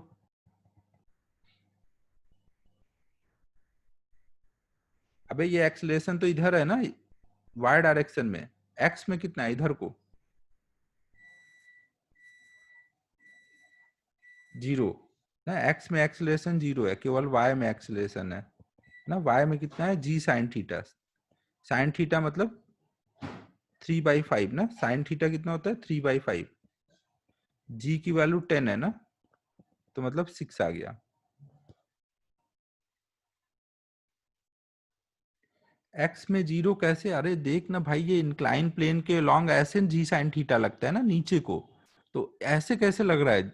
इधर तो कुछ लगेगा ही नहीं ना फोर्स, यहाँ पे एक ही एक्सेलरेशन है ना इधर को, जी साइन थीटा।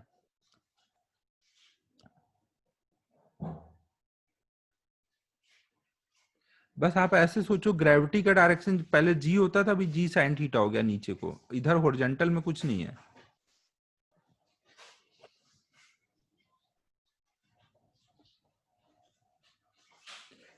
तो अब हमें 1 सेकेंड बाद की वेलोसिटी बतानी है। 1 सेकेंड बाद भी vx की वैल्यू, vx तो हमेशा 8 ही रहेगा ना, और vy कितना हो जाएगा? uy प्लस ए वाई इंटू टी। uy 0 है, ए वाई 6 है, टाइम 1 है। तो हमें अब vx पता है, vy पता है, तो नेट वेलोसिटी कितनी बोलेंगे? x और y कंपोनेंट पता होते तो नेट कितना आ जाएगा? x वाले का स्क्वायर प्लस y वाले का स्क्वायर।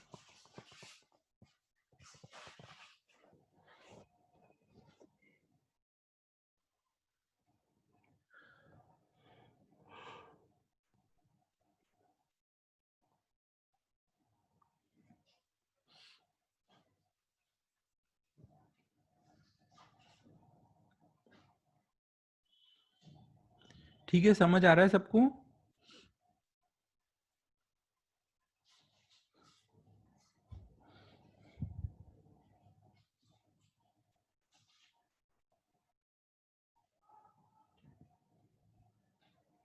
Seventy one.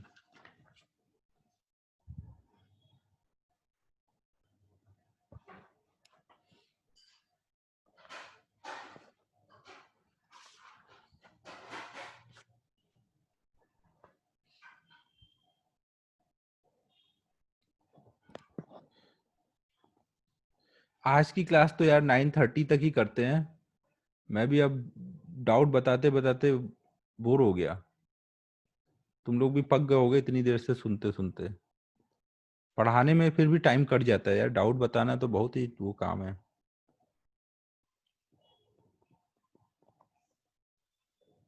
फिर वो अलग से क्लास ले लूंगा ना, रेगुलर क्लास नहीं, अलग से डाउट सेशन लगा लूंगा। रेगुलर क्लास में नहीं करूंगा ना, एक और डाउट सेशन लगा दूंगा।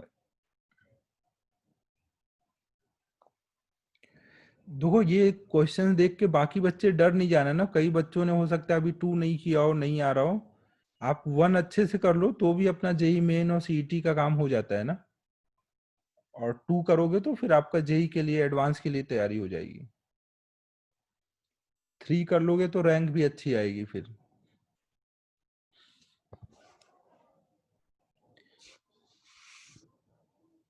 हाँ बस 1-2 क्वेश्चन और कर लेते हैं भावेश, फिर छोड़ दूंगा।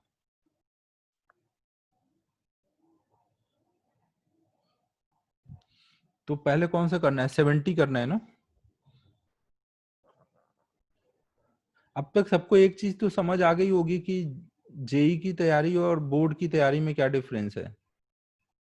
बोर्ड में जो भी क्वेश्चन रहते थे वो एज इट इज रहते थे ना, बुक से पढ़ लिया वही वाले आते थे। बट यहाँ पे देख रहे हो ना, हर क्वेश्चन में सोचना पड़ता है। हर क्वेश्चन में आपको कोई फॉर्मूला एकदम फिक्स नहीं है कि ऐसे ही करना है ना, आपको देखना पड़ेगा क्या क्या दिया है, क्या क्या करना है।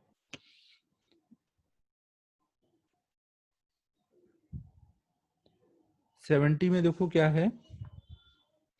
हाँ हर क्वेश्चन में फॉर्मूले वही है, लेकिन उनको सोच के लगाना है ना, एकदम ये नहीं कि बस वैल्यू डाली फॉर्मूले में हो गया। हर फॉर्मूले को सोचना है कि कहाँ पे क्या लगाना है फॉर्मूला और कैसे लगाना है। 70 में देखो बोला गया है कि a car 2 metre long and 3 metre wide is moving at a 30 meter per second when a bullet hits it in a direction making angle theta equal to this with the car as seen from the ground. ठीक है, the bullet enters one edge of the corner and passes out at a diagonally opposite corner.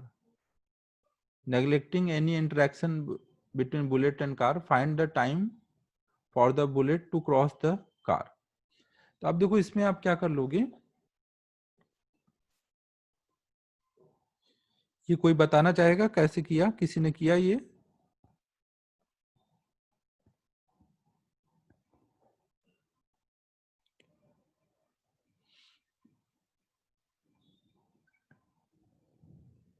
Shreyas बता कैसे किया तूने?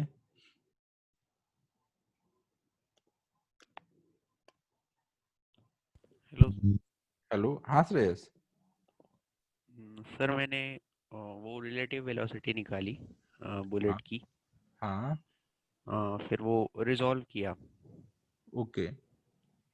और resolve करके फिर vectors add किए। अच्छा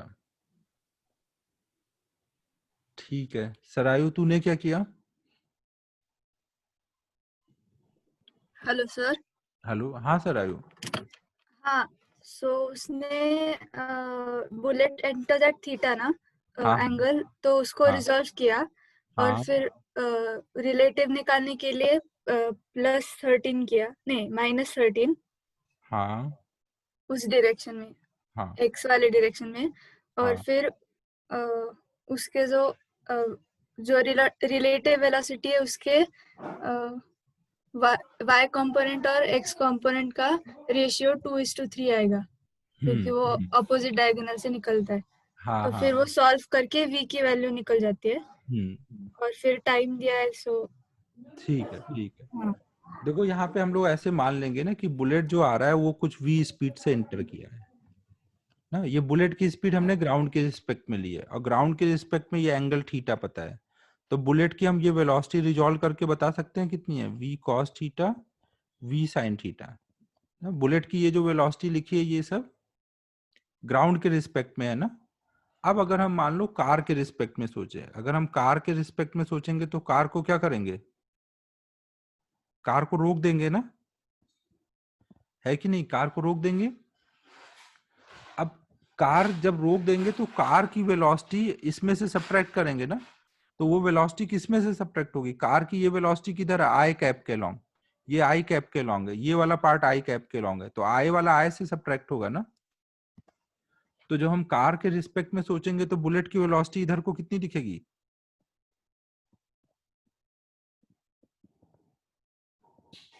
ये बात समझ आ रही है, कार की वेलोसिटी विथ रिस्पेक्ट वो सॉरी बुलेट की velocity with respect to car कितनी दिखेगी, v cos थीटा माइनस 13।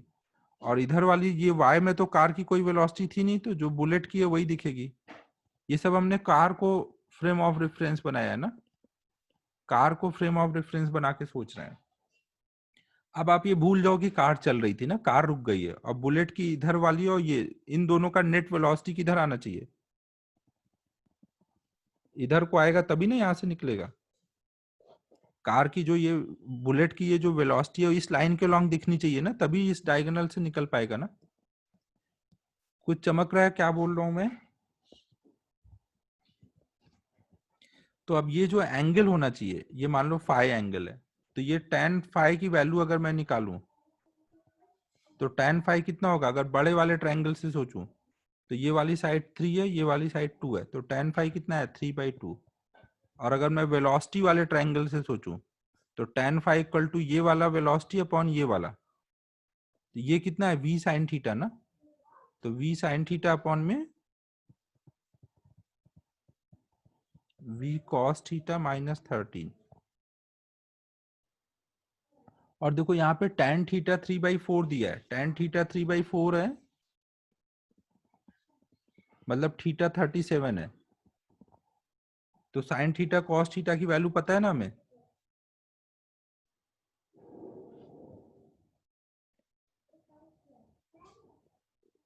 बताओ साइन थीटा कॉस थीटा की वैल्यू पता है ना, साइन 37 कितना होता है 3/5 और कॉस 37 होता है 4/5। तो ये वैल्यू अगर हम यहाँ डाल देंगे तो हमें v की वैल्यू आ जाएगी ना,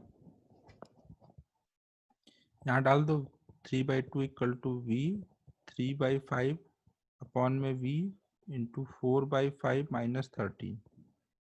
तो ये हो जाएगा 5 तो ऊपर नीचे से कट जाएगा, यहाँ एलसीएम ले लेंगे तो 3v अपॉन में 4v माइनस 65, ये बराबर है 3/2। तो 3 कट जाएगा तो आ जाएगा 2v equal to 4v minus 65। तो v इक्वल टू आ गया 65/2।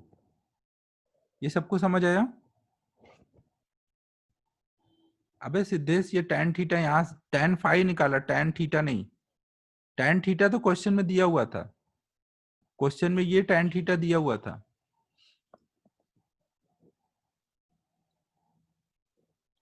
सिद्धेश समझा, tan थीटा दिया हुआ है। अब मुझे v पता चल गया, तो मुझे टाइम क्रॉस करने का टाइम निकालना है, तो क्या करूं बताओ, कौन बताएगा? v आ गया तो अब टाइम निकालने के लिए क्या करूं?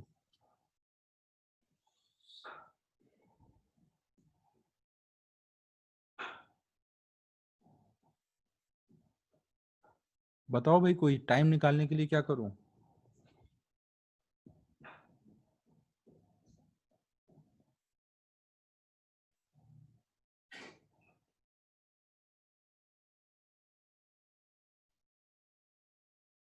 हाँ सर आयु, वेरी गुड।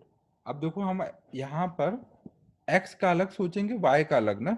हमें देखो y डायरेक्शन की वेलोसिटी पता है ना कितना है, y डायरेक्शन की वेलोसिटी कितना है v sin थीटा, और y में कितना डिस्प्लेस होना है, ये यहां से जाएगा तो y में कितना चलेगा, y में तो 3 चलेगा ना। y का अलग सॉल्व करो, x का अलग, या अगर आप या तो इसको यूज करो या इसको। तो अगर मैं टाइम निकालना है तो मैं क्या कर सकता हूं,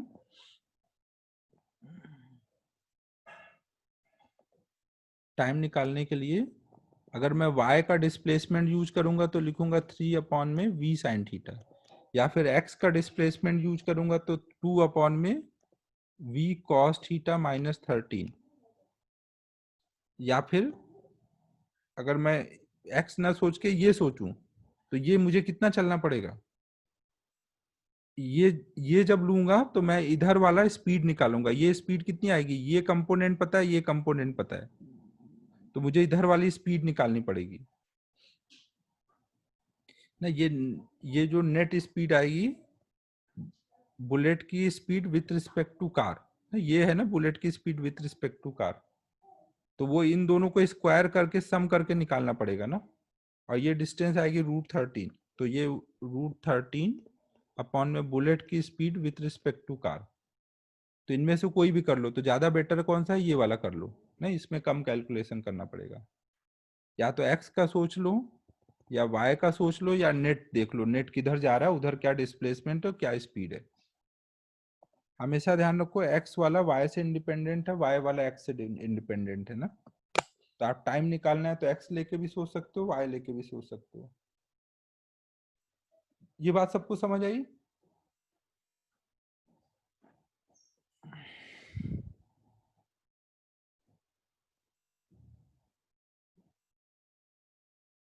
तो अब आज के लिए इतना ही करते हैं। आज तो काफी लोगों को काफी हैवी डोज मिल गया होगा।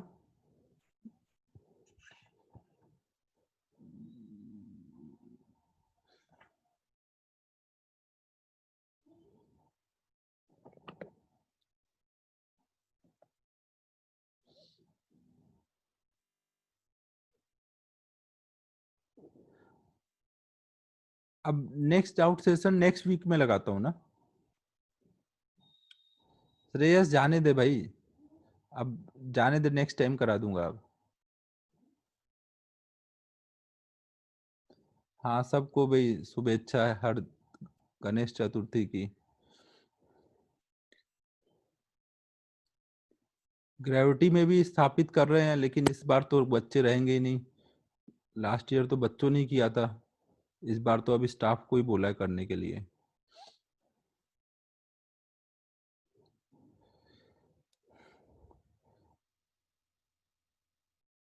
हाँ, अगला क्लास 2 आवर का होगा। जब पढ़ाऊंगा तो 2 आवर कट जाएगा आराम से, तुम लोग टेंशन नहीं लेना, बोर नहीं होगे। पढ़ाने के टाइम नहीं बोर नहीं होगे। डाउट यार बहुत लंबा लंबा रहता है ना, इसमें थोड़ा बोर हो जाते हैं 2 घंटे में। क्लास का टेंशन नहीं लेना, वो हो जाएगा।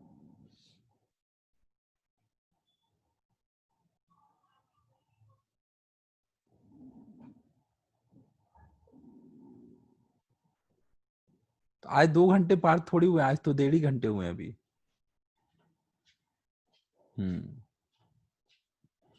ठीक है फिर, अब नेक्स्ट क्लास में LOM आगे कंटिन्यू करते हैं ना।